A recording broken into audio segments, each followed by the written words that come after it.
Hey everyone, it's Eric Pook, Managing Director here at Cirrus Consulting Group.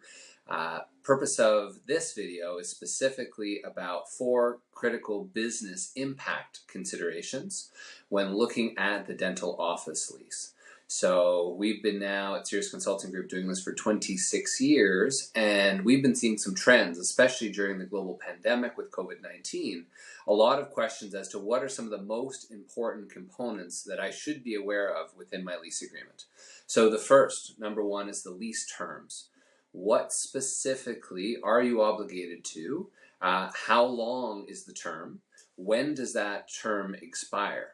Meaning, what is the date of not only the lease expiry, but also, if there are options to renew, what is the option to renew deadline?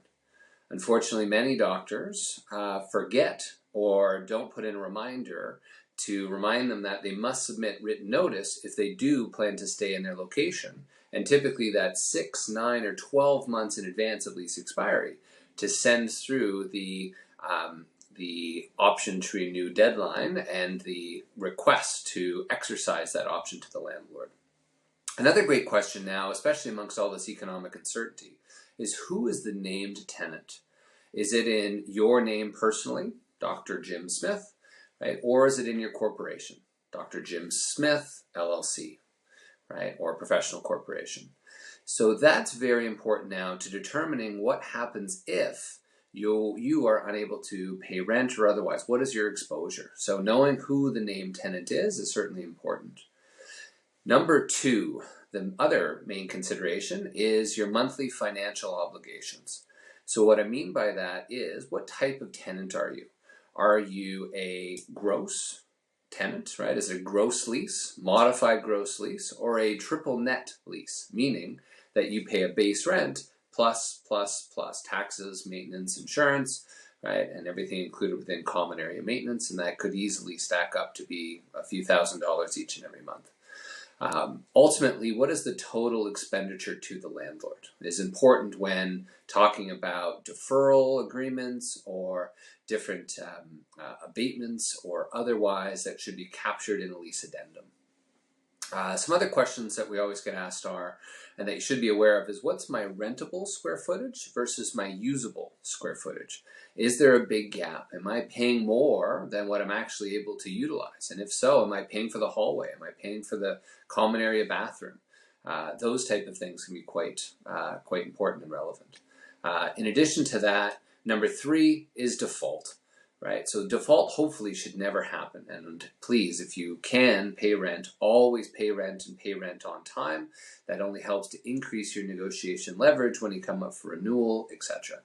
But know what are the default provisions, right? And if you're in default, specifically, is there any sort of a cure or remedy period as a result? Also, again, if in default, what happens? For example, does that eliminate your ability to renew the lease and exercise your options? Is there any landlord termination right? Or, because of missed payment, does that now remove your ability to be the only dentist exclusively given that right to in the space? So definitely, again, through these uncertain times, first of all, don't miss any payment, and certainly make sure you've got a strategy when reaching out to the landlord. Number 4, which is a whole other topic in amongst itself, are some of those general terms and conditions.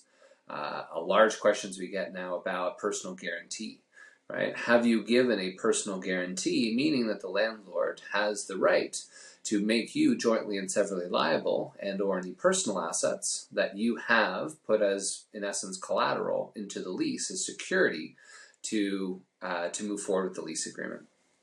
Also, if the landlord were to go bankrupt, is there a subordination or non-disturbance agreement? Meaning that is your lease subordinate to the mortgage? So if, again, something was to occur with the landlord, what happens to your lease?